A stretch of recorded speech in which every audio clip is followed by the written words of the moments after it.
Breaking news. Putin demands that capital flight be stopped by government and central bank.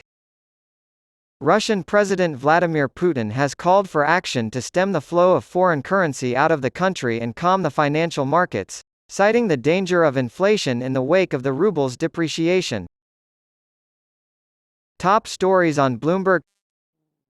Russia's government and central bank need to work, among other things, to limit unproductive, speculative demand in the economy, control capital outflow, and monitor the behavior of other financial market participants, President Vladimir Putin said in a televised meeting with officials on Tuesday.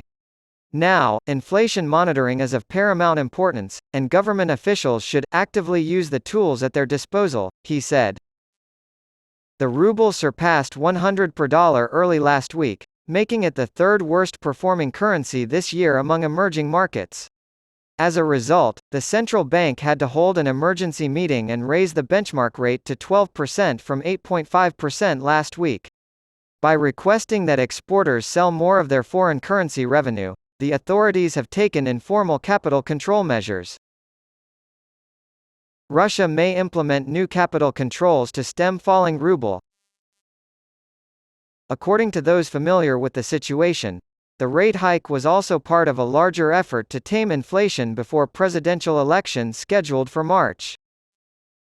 The annual rate of inflation shot up to 4.3% in July. At its regular meeting last month, the central bank increased the key rate for the first time since the aftermath of the invasion of Ukraine in February 2022. Governor of the Bank of Russia Elvira Nabiullina has blamed the costly war effort, which is now 18 months old, for higher government spending and labor shortages, which have contributed to a weakening ruble. After the ruble dropped to levels not seen since the weeks before the invasion, Putin admitted that there were disagreements within the government and the central bank over economic policy. A consensus will be reached, he assured them, as they always had in the past and would do so again. Republican National Committee Chair Ronna McDaniel gives the opening remarks at the 2023 RNC winter meeting on January 27 in Dana Point, California. Republican National Committee Chair Ronna McDaniel gives the opening remarks at the 2023 RNC winter meeting on January 27 in Dana Point, California. Since Republican National Committee Chair Ronna McDaniel made a cameo appearance in Donald Trump's federal indictment for his coup attempt, the RNC has told its members not to speak to the media covering its summer meeting and to report any journalists who approach them. A memo sent to the 168 members last week instructed them to follow best practices and refrain from engaging in any protests or unauthorized media activity that may occur at the meeting hotel. Do not congregate in the lobby or other common areas. Instead, proceed immediately to your scheduled meeting spot. The memo instructs its readers to do not engage the protesters or media in any way in the security section. You are encouraged to get in touch with member services at the RNC if you are approached by any individuals from the press during your stay. The Republican National Committee's first primary debate for 2024 will take place on the eve of their summer meeting this Wednesday.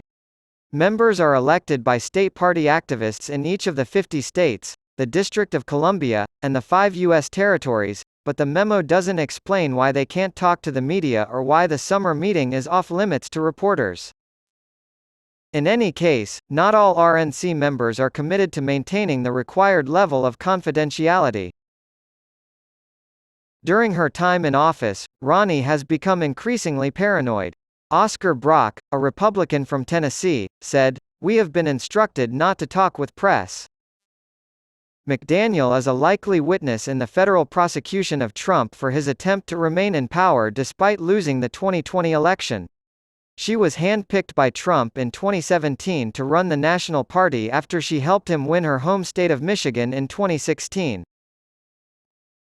According to the indictment handed down by special counsel Jack Smith last month, McDaniel collaborated with lawyer John Eastman at Trump's request to create fraudulent electors from multiple states in an effort to overturn the election results during the certification ceremony in Congress on January 6, 2021. Along with Trump and 18 others, Eastman was named as co-conspirator 2 inches in the federal indictment unsealed last week. In the 56th paragraph of the federal indictment, it is stated that co-conspirator 2 told the chairwoman that it was important for the RNC to help the defendant's campaign gather electors in targeted states, and falsely represented to her that such electors' votes would be used only if ongoing litigation in one of the states changed the results in the defendant's favor. The RNC chairwoman called the defendant after consulting with the campaign and learning that efforts were being made to gather electors, and the defendant gave his stamp of approval. McDaniel was not charged in either case, but a former member of the RNC from Georgia and a current member from Michigan were both implicated in fraudulent voter registration schemes. It's unprecedented for the press to be barred from interviewing lawmakers. It's almost certainly due to the large number of loons who defy the RNC's attempts at taming them. Republican National Committee advisor present. When asked why the RNC summer meeting was closed to the press, or if it had anything to do with McDaniel and the RNC's possible complicity in Trump's coup attempt, RNC officials remained silent. The general sessions at RNC meetings have always been accessible to the press, and prior to McDaniel's presidency, other meetings, such as the Rules Committees, had also been open to the public. Restricting the press from engaging with members is unprecedented, said one GOP consultant present at the meeting who spoke on the condition of anonymity. According to an RNC insider, it is almost certainly a result of the number of crazies who can't be controlled by the RNC handlers, which creates a big issue with roaming media. The day after Trump's mob attacked the Capitol, security at the RNC's 2021 winter meeting in Amelia Island, Florida, asked a reporter who was not a registered guest at the Ritz-Carlton to leave the premises.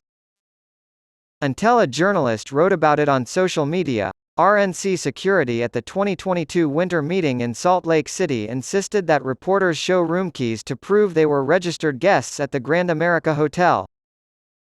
According to Brock, they've always had a certain adversarial attitude toward the free press. With 4 separate indictments, Trump could spend decades in prison. Despite this, he is still widely seen as the Republican Party's unofficial leader and the leading candidate for the party's presidential nomination in 2024.